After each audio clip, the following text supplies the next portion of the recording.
এখন দেখো নিচে কোনটি মহাবিশ্বের মৌলিক বলের অন্তর্ভুক্ত নয়। আমরা মৌলিক বল কয়টি পড়েছি? 4টি। মহাকর্ষ বল, তড়িৎ চুম্বকীয় বল, সবল নিউক্লিয় বল, দুর্বল নিউক্লিয় বল। এখন এই 4টির বাইরে যেটি যদি অপশনে থাকে সেটি হবে আনসার। দেখো এখানে কি আছে? মহাকর্ষ বল, তড়িৎ চুম্বকীয় বল, সবল নিউক্লিয় বল নাকি ঘাত বল? তাহলে আনসার কি? ঘাত বল। একটি চাকার ভর 10 কেজি ও ব্যাসার্ধ 0.5 মিটার হলে এর জড়তার ভ্রামক কত হবে? আমরা জড়তার ভ্রামক করেছি I = m r স্কয়ার। এখানে m কত? 10, r কত? 0.5। স্কয়ার যদি করি 10 ইন্টু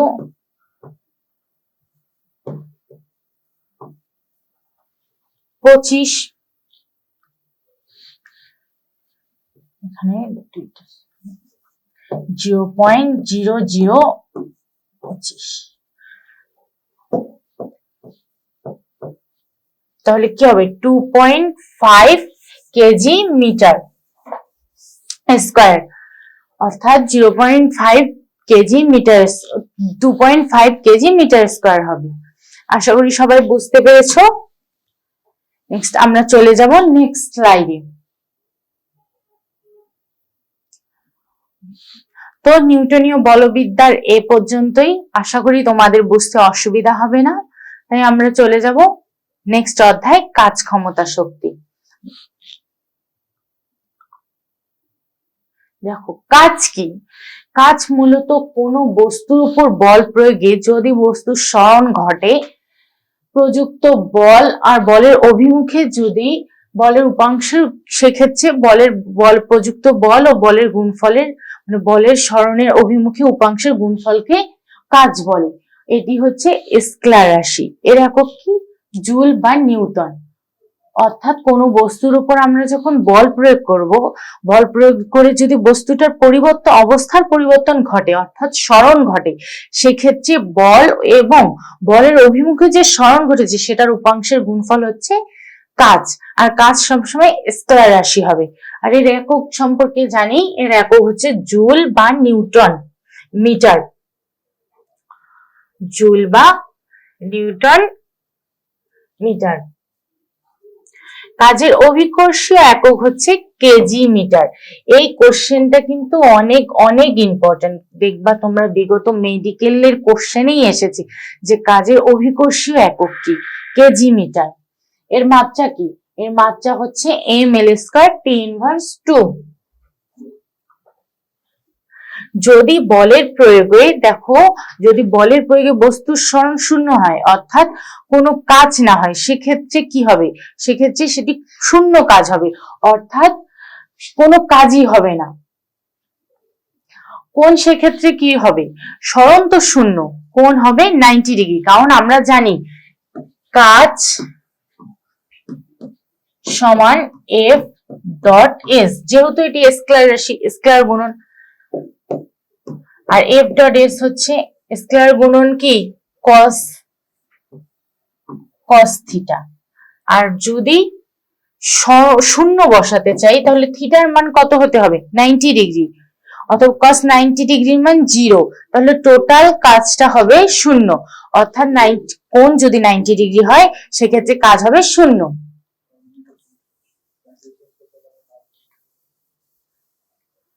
দেখো গুরুত্বপূর্ণ কিছু তথ্য জানি। বলের দ্বারা কাজ হলে গতিশক্তি বৃদ্ধি পায়, অর্থাৎ বলের দ্বারা কাজ ধনাত্মক কাজ, সেক্ষেত্রে গতিশক্তি বৃদ্ধি পাবে এবং স্মরণের উপাংশ থাকবে। দেন কোণটা কি হবে? কোণ হবে 0 ডিগ্রি সমান 90 ডিগ্রি কম, অর্থাৎ থিটার মান হবে 0 ডিগ্রি সমান বা বড় এবং 90 ডিগ্রি ছোট। 90 ডিগ্রি ক্রস করা যাবে না। এখন দেখো বলের বিরুদ্ধে কাজ।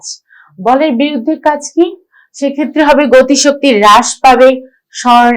গতিশক্তি হ্রাস পেলে সেক্ষেত্রে কোণটা কি হবে? 90 ডিগ্রির থেকে বড় হবে এবং 180 ডিগ্রির থেকে ছোট হবে এবং সমান হবে। তাহলে থিটা কি হবে? 90 ডিগ্রির থেকে বড় এবং 180 ডিগ্রির থেকে ছোট বা সমান। দেখো শূন্য কাজ আমরা একটু আগেই বললাম, কোণটা যখন 90 ডিগ্রি হবে। স্থিতিস্থাপক বল দ্বারা কৃত কাজ সরণের বর্গের সমানুপাতিক। অর্থাৎ স্থিতিস্থাপক বল দ্বারা কৃত কাজটা কার বর্গের সমানুপাতিক হবে? সরণের বর্গের সমানুপাতিক হবে। অর্থাৎ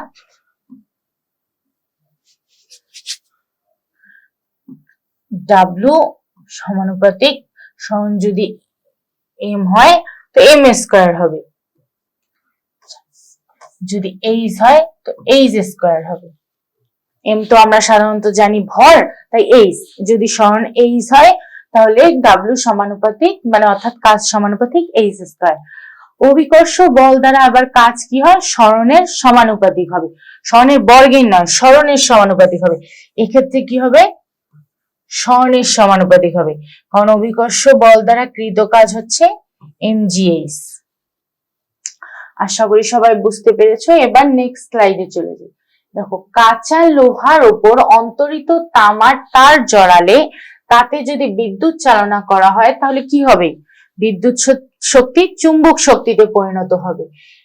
আবার শব্দ উত্তর তরঙ্গ দ্বারা বস্ত্রাদির ময়লা দূর করা যায়। তাহলে শব্দ উত্তর তরঙ্গ দ্বারা কি করা যায়? বস্ত্রাদির ময়লা দূর করা যায়। তাহলে যদি বলা হয় যে কোন প্রক্রিয়ায় বস্ত্র মানে বস্ত্রে কাপড়ের ময়লা দূর করা যায়, কি? শব্দ উত্তর তরঙ্গ। কয়লা পোড়ালে যে তাপ উৎপন্ন হয় এতে রাসায়নিক শক্তি তাপ শক্তিতে রূপান্তর হয়। অর্থাৎ কয়লা পোড়ালে রাসায়নিক শক্তি তাপ শক্তিতে রূপান্তর হবে। সমবেগে গতিশীল বস্তুর ক্ষমতা বেগের উপর নির্ভর করে না। যেহেতু বস্তুটির বেগই হচ্ছে সমবেগ, সেক্ষেত্রে ক্ষমতা বেগের উপর নির্ভর করবে না। দেখো, গাড়ির চাকায় ও ফুটবলে রৈখিক ও আবর্তন দুই ধরনের গতিশক্তি থাকে। গতিশক্তি কি? যে কোনো বস্তু তার গতির জন্য যে শক্তি প্রাপ্ত হয় সেটাই মূলত গতিশক্তি। আর গাড়ির চাকার শেপ কি? ফুটবলের মতনই গোলাকৃতির। সেক্ষেত্রে রৈখিক ও আবর্তন দুই ধরনের গতিশক্তি থাকবে। দেখো, বিনা বাধায় পতনশীল বস্তুর গতিশক্তি রৈখিক গতিশক্তি। ধরো কোনো বস্তু একটা পড়তেছে, সেক্ষেত্রে যদি কোনো বাধা না থাকে সেক্ষেত্রে সেটার গতিশক্তি হবে রৈখিক গতিশক্তি। স্প্রিং ধ্রুবক নির্ভর করে স্প্রিং এর দৈর্ঘ্যের উপর, পদার্থের স্থিতিস্থাপকতার উপর, আর হচ্ছে পদার্থের দৈর্ঘ্যের উপর এবং পদার্থের স্থিতিস্থাপকতা। স্প্রিং ধ্রুবক হচ্ছে একক ভরের কোনো বস্তুর উপর একক বল আর কি সৃষ্টি করলে যে ধ্রুবক আর কি, সেটি হচ্ছে স্প্রিং ধ্রুবক। স্প্রিং ধ্রুবক স্প্রিং এর দৈর্ঘ্যের উপর এবং পদার্থের স্থিতিস্থাপকতার উপর নির্ভর করে। বিভব শক্তি হচ্ছে বস্তুর অবস্থার জন্য যে শক্তি, যে তার অবস্থান জন্য যে শক্তি প্রাপ্ত হয় সেটি হচ্ছে বিভব শক্তি। বিভব শক্তি কত প্রকার? বিভব শক্তি হচ্ছে 3 প্রকার: অভিকর্ষীয় বিভব শক্তি, স্থিতিস্থাপক বিভব শক্তি, তড়িৎ বিভব শক্তি। এগুলোর ইংরেজি টার্মগুলো আমাদের অবশ্যই জানতে হবে। অভিকর্ষীয় বিভব শক্তির দ্বারা কৃত কাজ হচ্ছে mgh, এর দ্বারা হচ্ছে mh square, half mh square. মানে হচ্ছে অভিকর্ষীয় বিভব শক্তি সরণের সমানুপাতিক, কিন্তু স্থিতিস্থাপক বিভব শক্তিতে যে কৃত কাজ সেটি সরণের সমানুপাতিক না, হচ্ছে সরণের বর্গের সমানুপাতিক।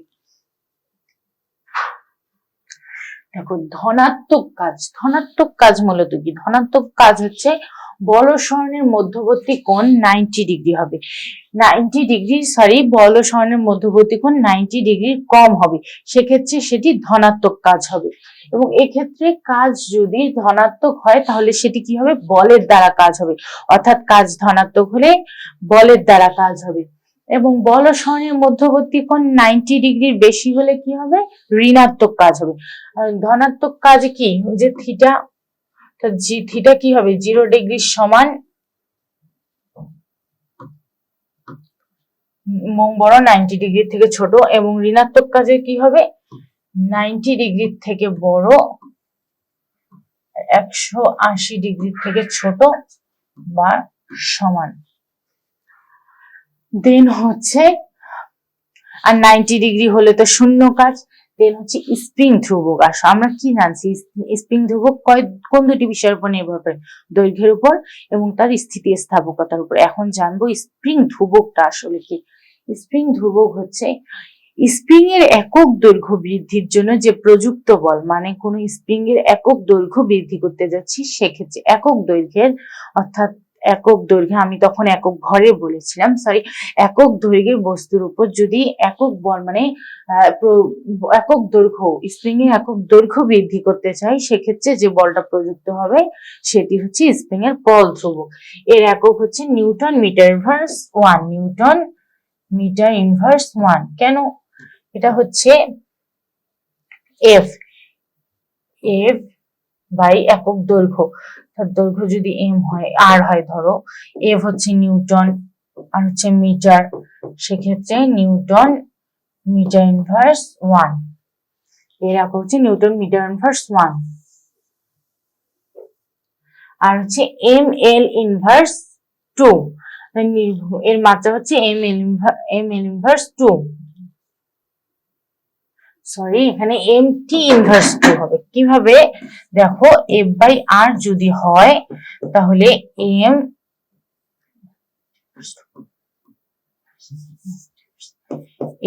এল টি ইনভার্স 2,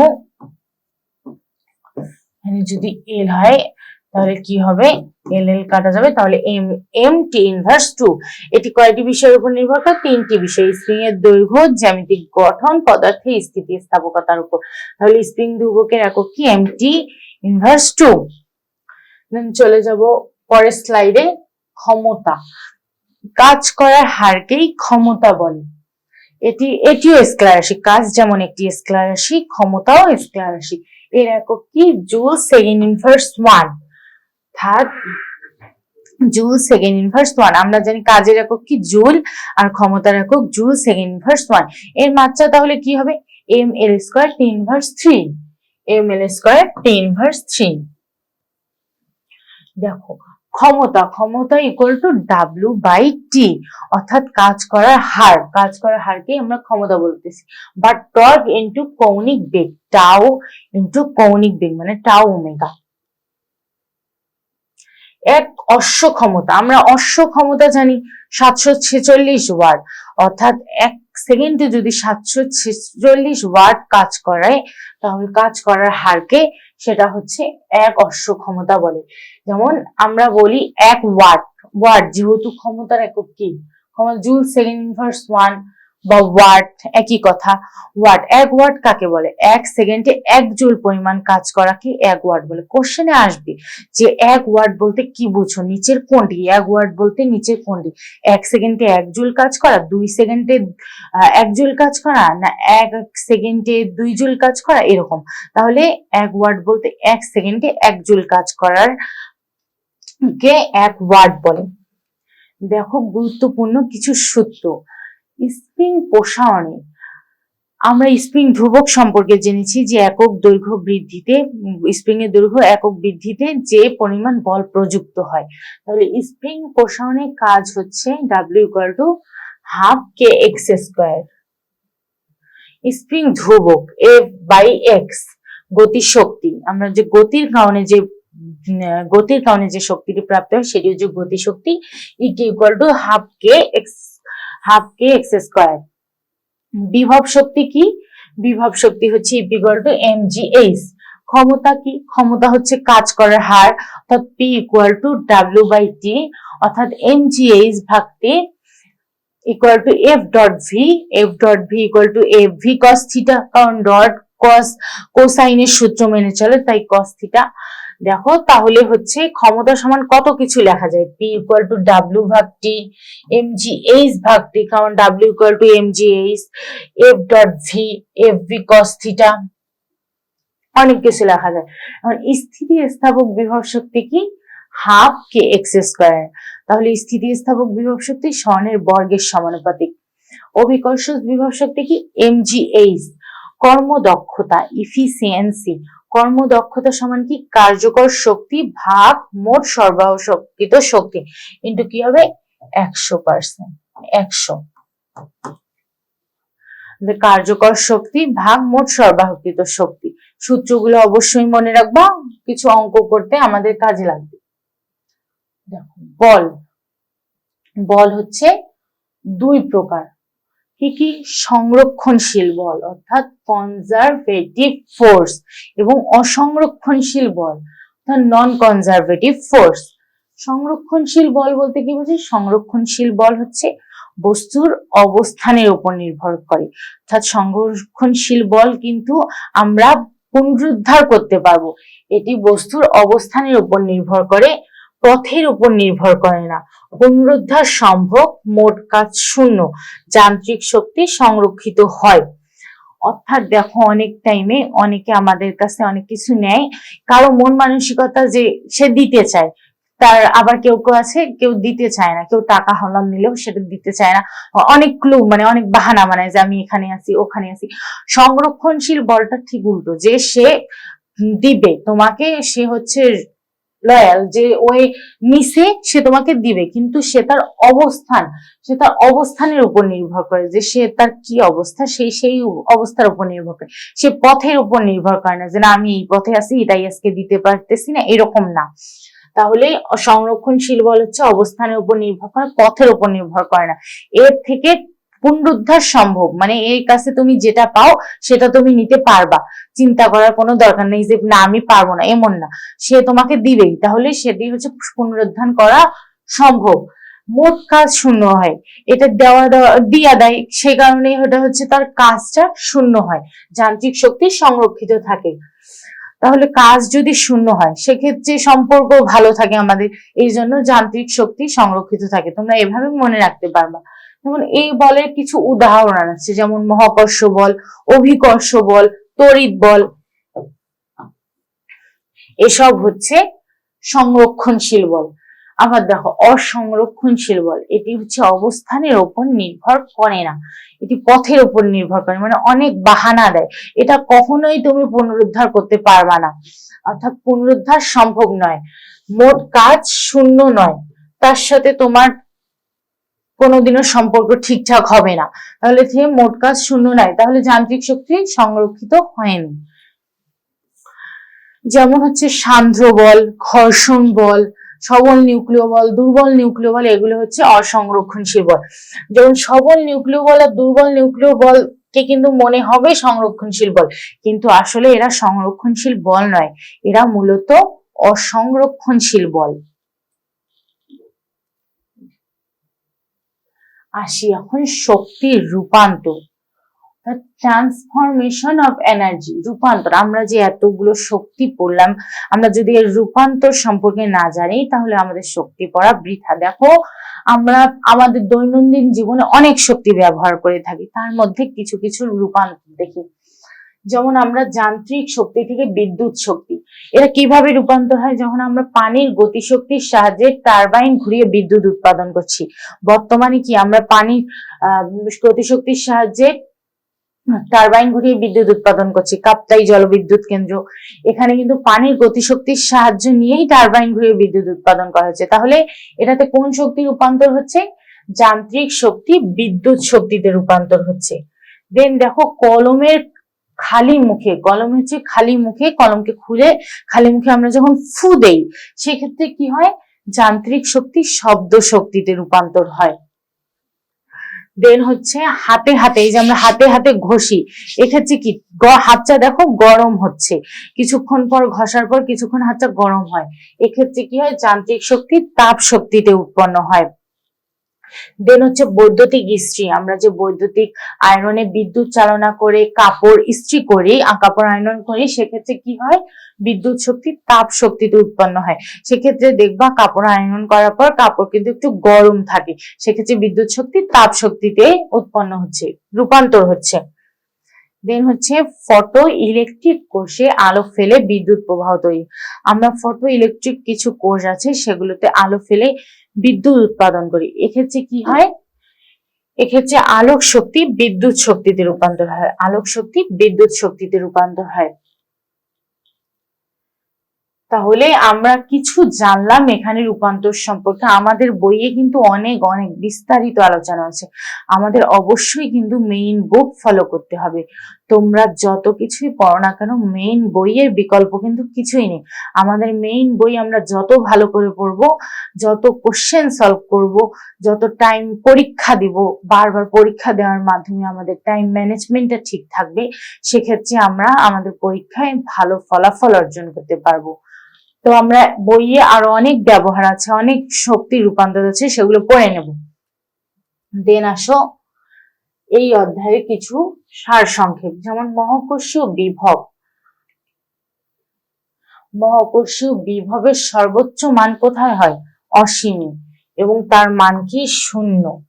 অনেকে ভাবতে পারো যে সর্বোচ্চ মান শূন্য, সর্বোচ্চ মান তো কখনো শূন্য হয় না, কিন্তু মহাকর্ষীয় বিভব হচ্ছে সর্বোচ্চ মান শূন্য, আর সেটা কোথায়? অসীমে। কাজের অভিকর্ষীয় একক কি? কাজের অভিকর্ষীয় একক হচ্ছে কেজি মিটার। এটা কিন্তু বারবার বলতেছি, এটা খুবই খুবই গুরুত্বপূর্ণ। কাজের অভিকর্ষীয় একক হচ্ছে কেজি মিটার। বস্তুর ভরবেগের মান উহার গতিশক্তির সমান হলে তার বেগ 2 মিটার সেকেন্ড ইনভার্স 1 হবে। অর্থাৎ বস্তুর ভরবেগের গতিশক্তির সমান হলে তার বেগ 2 মিটার সেকেন্ড ইনভার্স 1 হবে। দেন দেখো, সরল দোলকের সর্বাধিক উচ্চতায় বিভব শক্তি সর্বাধিক। সরল দোলকের সর্বাধিক উচ্চতায় কি? বিভব শক্তি সর্বাধিক, এবং গতিশক্তি শূন্য। গতিশক্তির ক্ষেত্রে ঋণাত্মক হতে, গতিশক্তির ক্ষেত্রে বেগ কি হয়? ঋণাত্মক হতে পারে। কিভাবে ঋণাত্মক হতে পারে? গতিশক্তি সমান কি? গতিশক্তি সমান আমরা জানি হাফ mv স্কয়ার, এটা হচ্ছে গতিশক্তি। হাফ mv স্কয়ার হচ্ছে গতিশক্তি।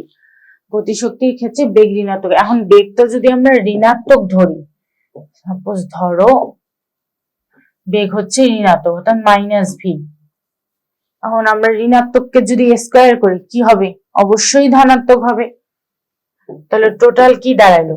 Half mv square.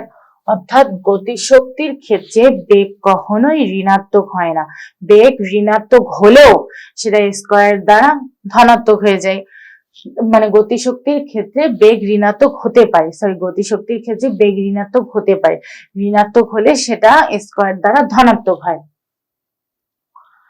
আর এটা কি ছিল? যে সরল দোলকের ক্ষেত্রে, একটা সরল দোলকের ক্ষেত্রে ধরো একটা সরল দোলক, সরল দোলকের ক্ষেত্রে হচ্ছে বিভব শক্তি সর্বাধিক কোথায়? সর্বাধিক উচ্চতায় বিভব শক্তি সর্বাধিক, কিন্তু ওখানে গতিশক্তি সর্বনিম্ন, অর্থাৎ গতিশক্তি শূন্য। দেন আসো কিলোওয়াট ঘন্টা। কিলোওয়াট ঘন্টা কিসের একক? কিলোওয়াট ঘন্টা শক্তির একক। এটা মনে রাখবা, কিলোওয়াট ঘন্টা হচ্ছে শক্তির একক। কোন বস্তুর ওপর বল দ্বারা কৃত কাজ গতিশক্তির পরিবর্তনের সমান। কোন বস্তুর উপর যদি আমরা বল দ্বারা কৃত কাজ করি, সেটি হচ্ছে গতিশক্তির পরিবর্তনের সমান। এটিকে কি উপপাদ্য বলে? এটাকে বলা হয় কাজ শক্তি উপপাদ্য। আশা করি তোমরা সবাই এটা বুঝেছো, ভুল হবে না। চলো নেক্সট স্লাইডে চলে যাই আমরা। এখন আসি গতিশক্তি ও বিভব শক্তি সংক্রান্ত কিছু ম্যাথ। দেখো, আমরা কিন্তু অনেক ম্যাথ পাবো বইয়ে, যে এখানে বলছে যে এত উচ্চতা থেকে কোনো বস্তু পড়লে কত উচ্চতায় গতিশক্তি বিভব শক্তির দ্বিগুণ হবে, কত উচ্চতায় গতিশক্তি বিভব শক্তির 3 গুণ হবে, বা বিভব শক্তি গতিশক্তির 4 গুণ হবে, এরকম। দেখো, আমরা জানি এই উচ্চতা থেকে কোনো একটি বস্তুকে বিনা বাধায় পড়তে দিলে ভূমি থেকে কত উচ্চতায় উহার গতিশক্তি বিভব শক্তি 3 গুণ হবে। সূত্র কি? x equal to h by n plus 1।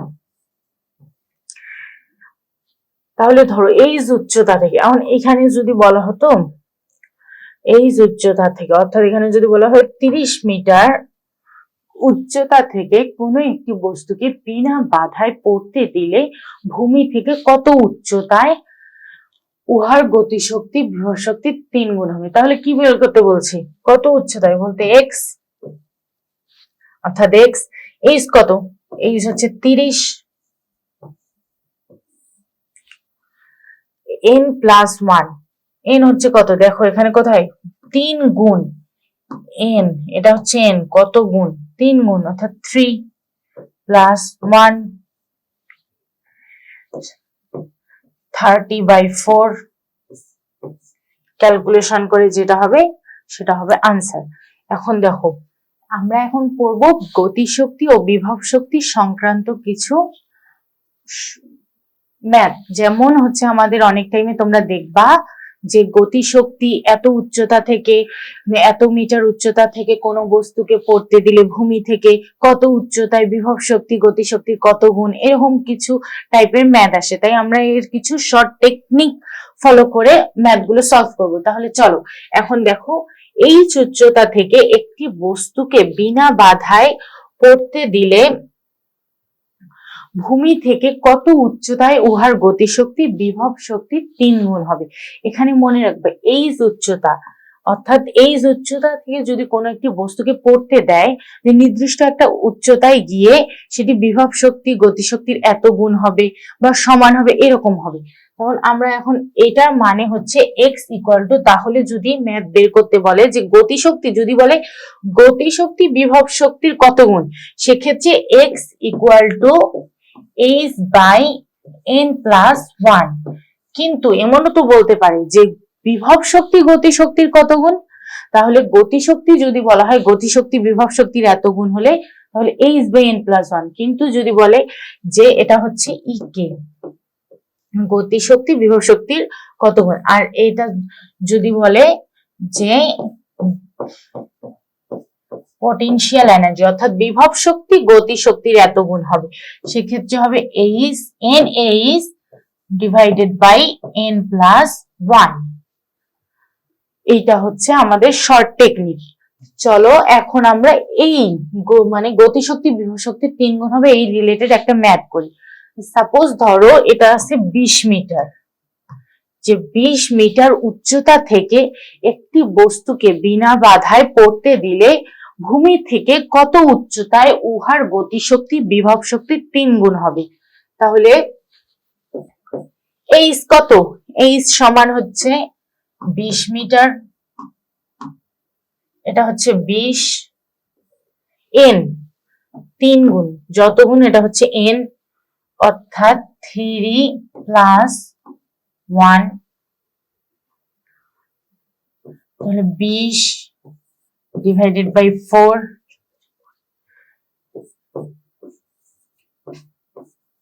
অর্থাৎ 5 মিটার উচ্চতায় উহার গতিশক্তি বিভব শক্তির 3 গুণ হবে।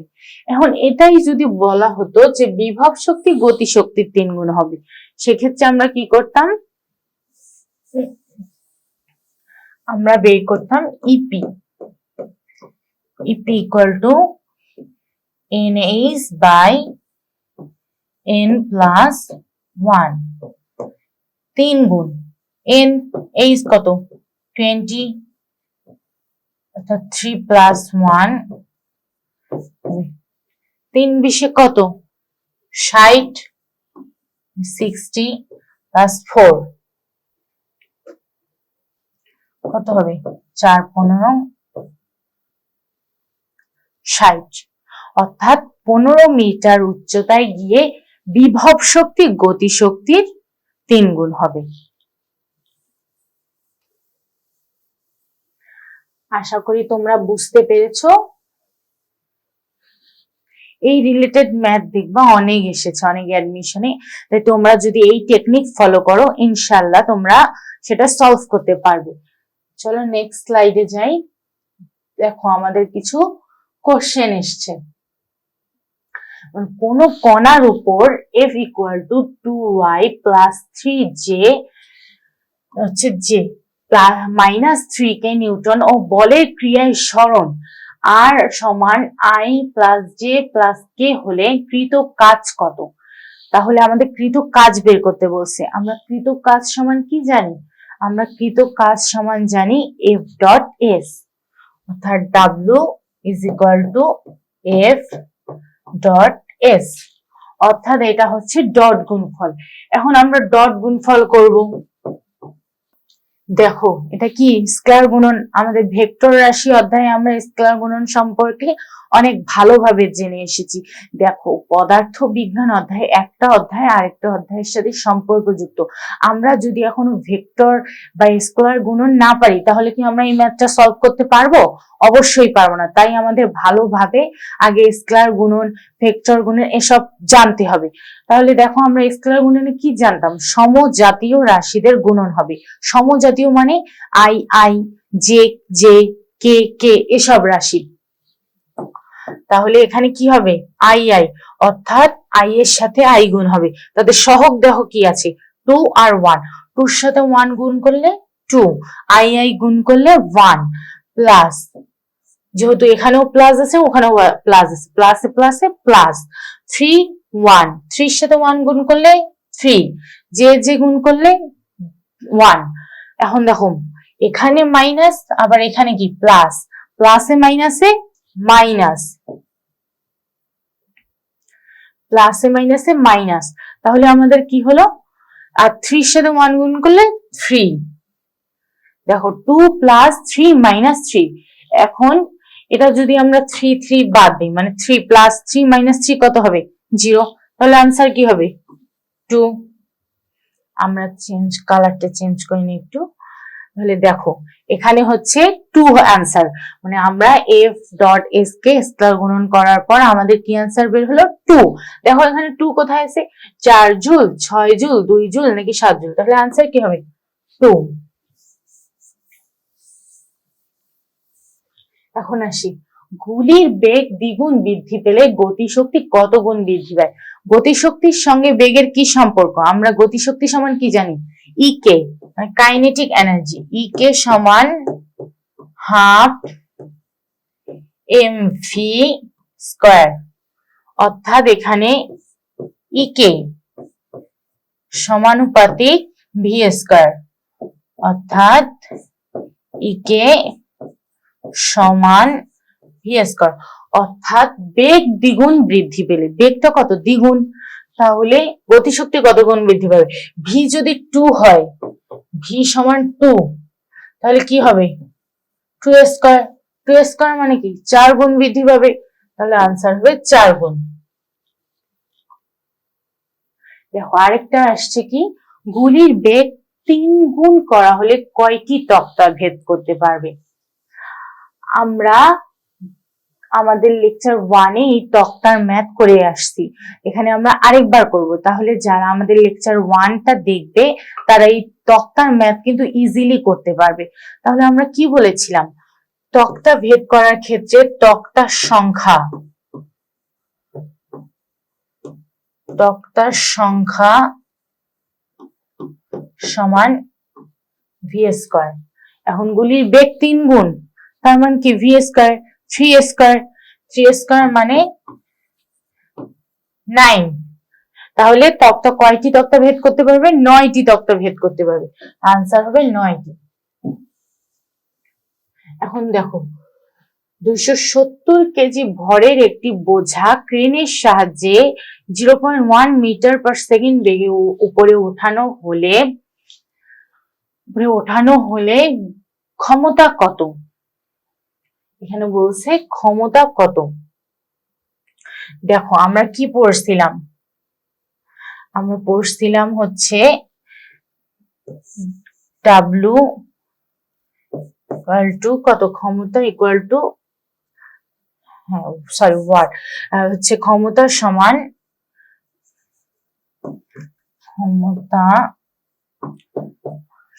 কি? ক্ষমতা সমান হচ্ছে এম ডট ভি, অর্থাৎ বল ইন্টু ভি, অর্থাৎ বল ইন্টু বেগ। আবার M G V equal to M G. তাহলে এখন যদি 270 ইন্টু 9.8 ইন্টু ভি 0.1,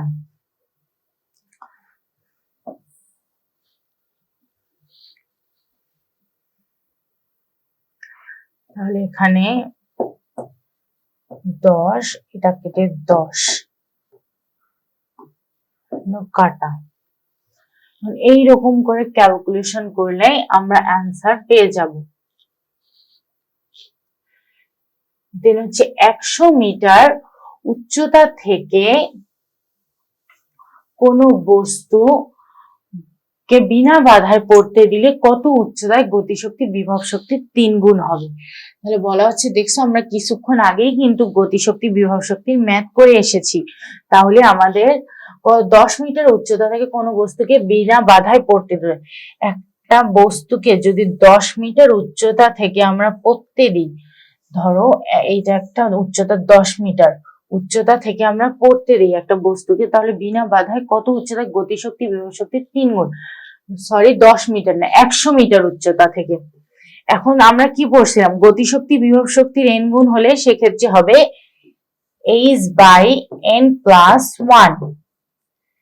এক্ষেত্রে h হচ্ছে 100 মিটার, n+1 কি বিভব শক্তির 3 গুণ, অর্থাৎ হচ্ছে 3 + 1 বলতে হচ্ছে 4, অর্থাৎ 100 100/4 কত হবে 25। এখানে অ্যান্সার দেওয়া নাই, এটা করতে বলছে 4 25 100। আশা করি এইরকম কোনো ম্যাথ আসলে তোমরা ইনশাল্লাহ করতে পারবে। আর এই ম্যাথটা একটু বেশি আমাদের হচ্ছে ক্যালকুলেশন করতে হবে ক্যালকুলেটরের সাহায্যে, কিন্তু তোমরা চিন্তা করার কোনো কারণে আমাদের নার্সিং অ্যাডমিশনে এমন কোনো ম্যাথ দিবে না, ইভেন মেডিকেল অ্যাডমিশনেও এমন কোনো ম্যাথ দেয় না যেটার ক্যালকুলেটর ইউজ করতে হয়। সেক্ষেত্রে আমরা এমন ম্যাথ দিবে যেটা আমরা হাতেই ক্যালকুলেশন করতে পারবো এবং খুবই সোজা। তাহলে আমরা আশা করি তোমাদের কাজ ক্ষমতার শক্তি অধ্যায়ে কোনো সমস্যা হবে না, আর তোমরা বারবার সেটা প্র্যাকটিস করবে। এবং এই কাজ ক্ষমতার শক্তি বলো, নিউটনীয় বলবিদ্যা বলো, কিছু শর্টকাট ম্যাথ আছে যেগুলো আমি করাই দিয়েছি, তোমরা বারবার প্র্যাকটিস করবে, ইনশাল্লাহ তোমাদের কমন পড়ে যাবে। আর যেগুলো থিওরি আছে যেমন বল, মহাকর্ষ, অভিকর্ষ, কাজ, মাত্রা, একক, ব্যাংকিং, এ সম্পর্কে তোমরা মুখস্থ করবা এবং বুঝে বুঝে পড়বা। বুঝে পড়লে তোমাদের পড়াটা অনেক মনে থাকবে। যেমন আমরা আরেকটা ব্যাংকিং এর ক্ষেত্রে দেখতে পারি, দেখবা ব্যাংকিং এ অনেক সময় সাইন থিটা, যেটা আমরা আছে sine theta equal to tan theta, এটা দেয়। কারণ যখন মানে কোণটা অনেক ছোট হবে আর কি।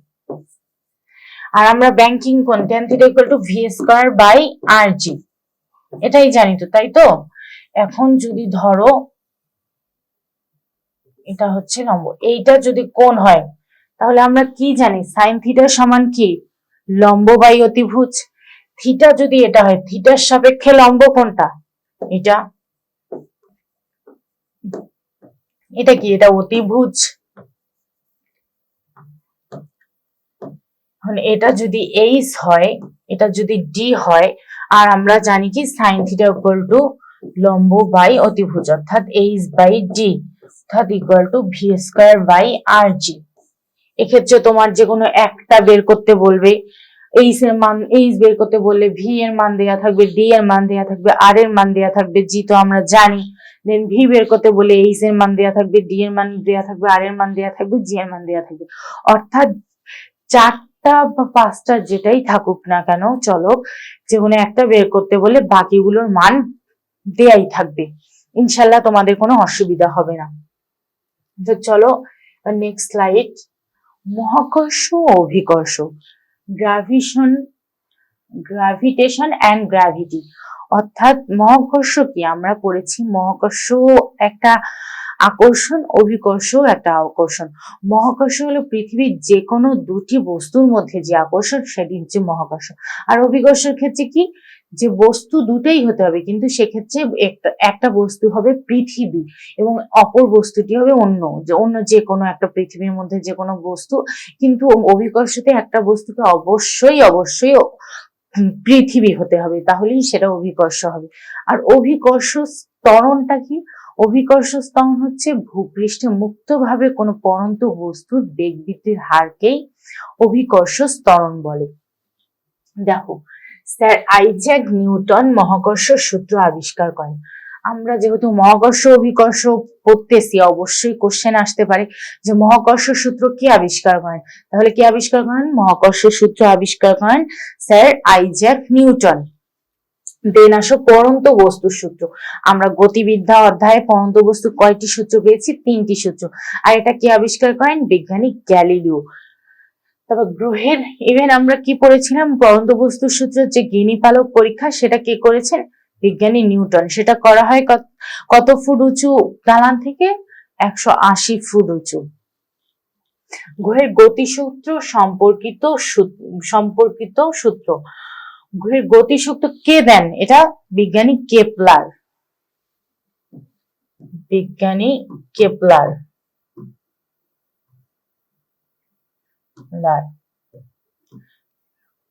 কেপলার দেন হচ্ছে গ্রহের গতির সংক্রান্ত যে সূত্রগুলো। তাহলে কয়টি সূত্র আছে? আমাদের 4টা সূত্র আছে। না, আমাদের দেখো কয়টা সূত্র এখানে আছে? এখানে আছে 3টা সূত্র। সরি, 4টা সূত্র না, 3টা সূত্র। হচ্ছে উপবৃত্ত সূত্র, মানে হচ্ছে ল অফ ইলিপস। প্রতিটি গ্রহ সূর্যকে একটি উপবৃত্তাকার ফোকাসে রেখে ঘুরতে থাকে। অর্থাৎ সূর্য যে পৃথিবীকে সূর্যকে মাঝখানে রেখে যে গ্রহগুলো ঘুরতেছে, সেটা কোন পথে? উপবৃত্তাকার পথে। তাহলে যদি তোমাকে বলা হয় যে গ্রহগুলো সূর্যকে কোন পথে ঘুরতেছে, উপবৃত্তাকার, পরাবৃত্তাকার নাকি সরলরেখায়, তাহলে কোনটা হবে? উপবৃত্তাকার পথে রেখে, উপবৃত্তাকার ফোকাসে রেখে উপবৃত্তাকার পথে ঘুরতেছে। এটা কি? উপবৃত্ত সূত্র। তাহলে যদি বলা হয় গ্রহের সম্পর্কিত প্রথম সূত্রটি কি সংক্রান্ত সূত্র, তাহলে কি বলবা তোমরা? উপবৃত্ত সংক্রান্ত সূত্র। দেন হচ্ছে ক্ষেত্রফল সূত্র। গ্রহ ও সূর্যের সংযোগকারী ব্যাসার্ধ রেখার সমান সময়ে সমান ক্ষেত্রফল অতিক্রম করে। গ্রহ ও সূর্যের সংযোগকারী ব্যাসার্ধ রেখা কি করে? সমান সময়ে সমান দূরত্ব, মানে সমান ক্ষেত্রফল অতিক্রম করে। সেটা হচ্ছে ক্ষেত্রফল সূত্র।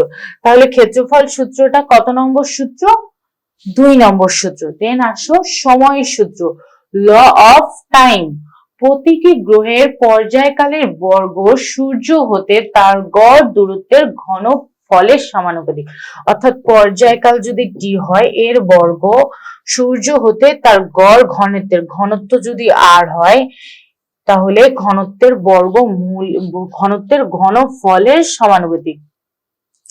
এই তৃতীয় সূত্র অর্থাৎ সময়ের যেটা সূত্র কেপলারের, সেটা কিন্তু খুবই খুবই গুরুত্বপূর্ণ।